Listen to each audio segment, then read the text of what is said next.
So this happened last Saturday, which started off like any other. I woke up, scrolled through my phone, and heard an unusual amount of clattering from our tiny apartment kitchen. My roommate, Jake, is usually more of a pour cereal, call it gourmet kind of guy, so the only explanation for this much noise was either a culinary crime in progress or that he'd finally snapped and was making a DIY drum set out of our pots and pans. Turns out, he'd decided to surprise his new girlfriend with breakfast in bed, an act so uncharacteristically sweet, I actually checked for hidden cameras. Jake's big plan was pancakes, which for him meant a box of mix, some eggs, and, apparently, the belief that measurements are a suggestion. I walked in just as he was furiously whisking what looked like pancake soup, flour dusting the air like it was the first snowfall of the season. He grinned and said, "I'm making the batter fluffier this way." Which I now realize was code for I have no idea what I'm doing, but I'm committed. What he didn't realize was that the lid on our ancient blender wasn't, in fact, optional.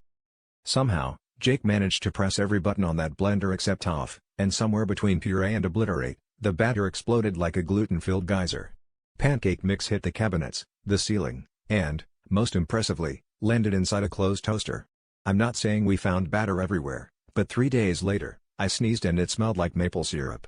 His girlfriend, to her credit, tried to pretend this was all part of the plan, and Jake just stood in the middle of the kitchen, covered head to toe in batter, looking like a rejected contestant from the Great British Bake Off. By the end of the week, our apartment smelled so much like a bakery that even the mailman asked if we were running a side hustle. Jake's attempt at romance may have flopped, but he gained a new nickname that stuck harder than the batter on our ceiling, Flapjack Jack. Now, every time someone asks what that smell is, he just shrugs and says, "Oh, that's just the scent of my unyielding passion. And maybe a little bit of baking powder."